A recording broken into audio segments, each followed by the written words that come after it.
Pandu. Ya, dan Mas Pandu. Jadi saya di sini kan ada tugas untuk wawancara Mas TV. Nah, mungkin aku mau sedikit bertanya sama Mas Pandu. Gimana sih persiapan Mas TV ini dalam merencanakan konsep atau tema acara? Oke, merencanakan konsep atau tema acara sebenarnya kalau kami tergantung ini ya, tergantung segmentasi programnya seperti apa. Kalau tadi dijelaskan tema, kita berikan per tayangannya.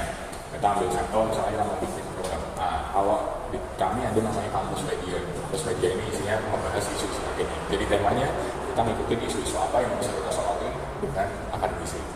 Kayak gitu. Jadi misalnya kayak kemarin atau yang dalam waktu dekat ini lah, Pilkada Serentak 2024. Nah, kita ambil tema itu sebagai granting dari mengangkat episode sekarang. Nah, episode sekarang ini kita ambil nanti narasumbernya pendukung, terus habis itu kita angkat dengan Pilkada. Tapi berbeda ketika perwakilannya nggak serius. Contohnya kayak perwakilan yang lebih santai, talkshow mahasiswa dan lain sebagainya. Kita lihat lagi temanya, kita ikutin tren di lapangan seperti apa. Oh, trennya, misalnya trennya upload tentang trennya itu untuk ini misalnya jual beli online atau mungkin trennya tren musik. Ketika ada programnya kita akan ambil kayak gitu. Jadi sesuai peruntukannya kita riset dari lapangan seperti apa. Kalau untuk riset sendiri itu berapa lama ya Mas? Kalau riset tergantung juga sih, tergantung misalnya bahasanya bahasa dalam, misalnya investigatif gitu, itu kita akan lama. Tapi kalau untuk pembahasan singkat biasanya paling 2-3 hari. 2-3 hari sepanjang itu dikerjakan khusus ya Mas.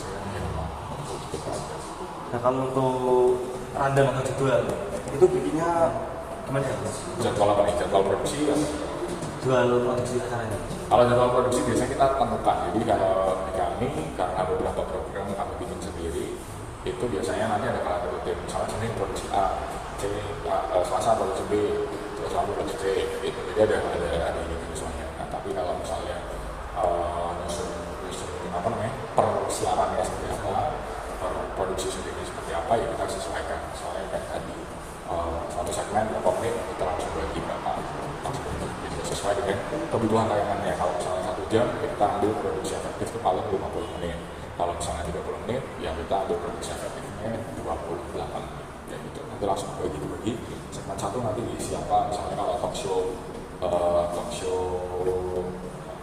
usaha gitu, misalnya profiling dulu nomor 1, terus habis itu dijelasin profiling tentang apa usahanya seperti apa, produknya apa, terus habis itu bisa kita angkat lagi sukses story-nya seperti apa, terus habis itu nanti masuk segmen 2 kenalin produknya seperti apa, mau dibawa kemana, terus gitu nanti udah kelihatan di sana. Dan untuk pembagian segmennya sendiri itu gimana ya Mas? Kalau segmen? Ya, benar. Kalau segmen kembali lagi, kita biasanya bikin dummy, kita akan bagi ke beberapa segmen. Misalnya ada yang 30 menit dibagi 3 segmen, 10 menit gitu. Misalnya program-program yang kayak show itu biasanya kita kasih program-program yang begitu. 30 menit kita bagi 3, 10 menit sekali. Berarti itu ada tim sendiri untuk pemberitaan waktu? Ya, ada sendiri. Terus apa sih Mas kendala yang sering dihadapi dalam membuat siaran TV? Kendala yang sering dihadapi kalau kami kan di TV lokal. Nah, di TV lokal itu keterbatasan SDM dan alat. Berarti kalah ya? Nah, jadi SDM sumber daya manusianya itu sedikit, terus alatnya juga nggak selengkap kalau misalnya kita mengajar secara nasional dan jaringannya juga lebih secara nasional. Terus gimana sih Mas cara agar menjaga siaran itu bisa mengikuti zaman biar nggak punya zaman? Nah itu caranya untuk tetap intim sama zaman itu ya tadi riset dari riset. Jadi sebenarnya riset itu nggak harus dikhususkan. Kita main sosial media itu juga bagian dari riset. Dan sebenarnya kalau di TV biasanya kita benchmarkingnya ngikutin tayangan itu berapa. Misalnya kita mau benchmarking di satu channel swasta gitu.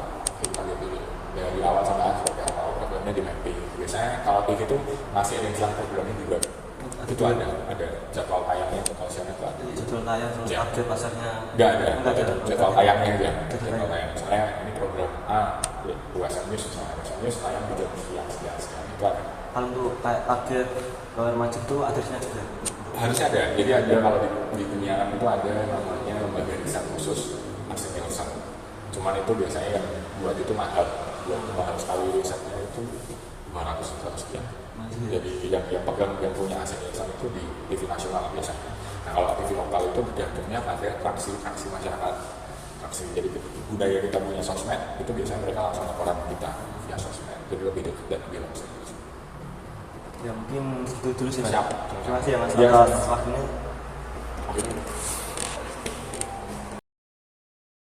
Oke, kembali lagi bersama aku Gilang dari mahasiswa ilmu komunikasi, dan di sini saya bersama perwakilan dari Radio Suara Diponegoro dengan Mas siapa? Dani Pras. Mas Dani. Ya. Jadi di sini saya ingin sedikit bertanya tentang radio sama Mas Dani. Boleh. Jadi gimana sih Mas cara mungkin konsep atau tema untuk program radio itu? Kalau di sebuah radio kan sebenarnya udah ada konsep acara gitu. Jadi dimulai dari pagi sampai malam. Ini kebanyakan kan kalau sekarang tuh radio itu dimulai dari pagi hari. Jadi kemudian ya sekitar jam 6 itu sampai malam biasanya. Nah itu yang ada penyiarnya kebanyakan. Yang itu udah dirancang gimana programnya, pagi program apa, siang program apa, malam apa, itu sebenarnya udah dirancang gitu. Jadi udah ada plotnya ya Mas? Jadi kita tinggal menyesuaikan aja nantinya, menyesuaikan pendengarnya siapa, segmen siapa gitu. Anak muda kah atau orang tua gitu. Maksudnya kalau anak muda itu di jam berapa ya Mas? Kalau di sini anak muda di jam siang sampai sore, dari jam 1 sampai jam 5. Itu hanya melalui riset atau dari apa ya? Untuk mengetahui jam untuk anak muda atau orang tua? Untuk kan gini Mas, kalau segmen orang tua kebanyakan kan di siang hari itu, siang hari mungkin lagi istirahat, lagi mungkin pagi udah berkegiatan, siang tuh hanya istirahat atau punya makan siang. Itu lebih kebanyakan segmen orang tua. Lagu-lagunya juga lagu-lagu yang nostalgia. Berarti setiap segmen beda lagi ya Mas? Setiap segmen lagunya juga beda. Berarti itu beda. Kalau segmen yang paling kayak jadi favorit di sini apa Mas? Kalau untuk di sini yang lagu-lagu nostalgia sih. Lagu nostalgia ya? Karena kebanyakan untuk pendengarnya di sini tuh kebanyakan 30 ke atas. Oh, 30 ke atas. Cuman yang muda tetap ada. Tetap ada ya? Cuman lebih banyak yang umurnya agak tua gitu, Tua. segmen orang tua gitu.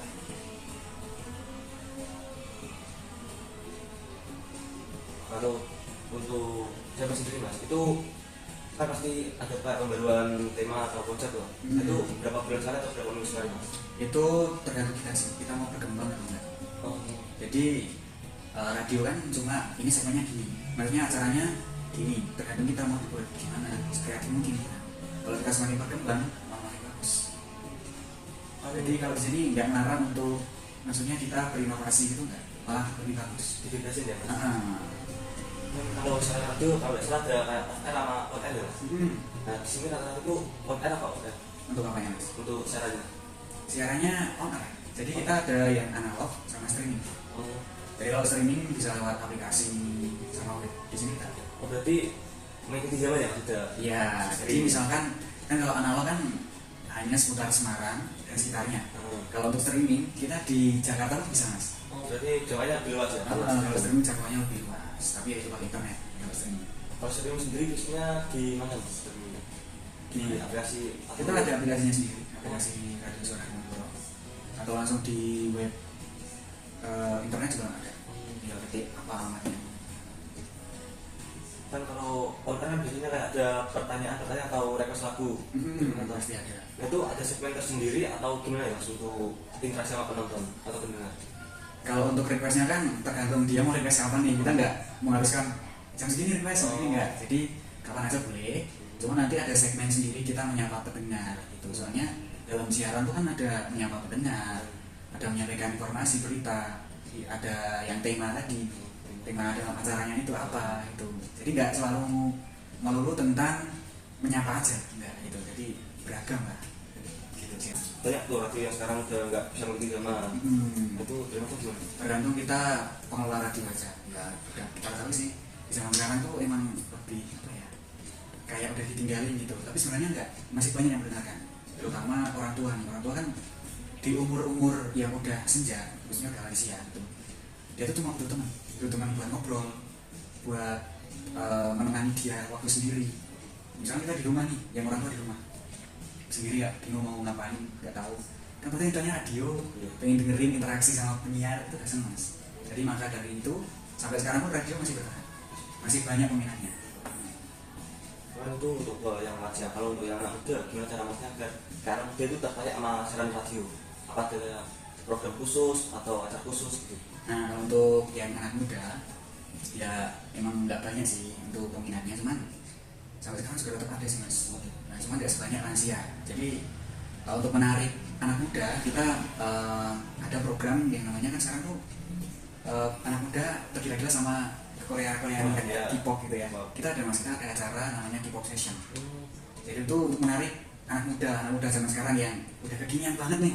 Nah, biar tertarik gitu. Jadi kita berinovasi aja untuk acaranya biar lebih berwarna, biar menarik. Untuk persiapan kan sini kan sering banget on air ya mas. Nah itu kayak persiapan sebelum tag radio itu apa aja yang harus disiapin mas? Sebelum siaran maksudnya. Sebelum siaran. Kita harus nyiapin materi. Oh, berarti sebelum itu udah ada materinya? Iya, kita nyiapin materinya. Kalau kita siaran nggak ada materinya, buat apa? Kita juga nyari berita. Intinya itu sih, sama nyiapin playlist lagu-lagu yang mau kita puterin di segmen ini. Kan beda-beda tuh segmen yang acara siang, acara sore, acara malam gitu. Ini kita aja sih mas. Nah, terima kasih buat mas siapa tadi? Jawa. Mas Yuri. Doni Bras. Oh, mas Dan. Doni Bras. Dan terima kasih aku ini udah mau diwawancara ini. Ya, sama.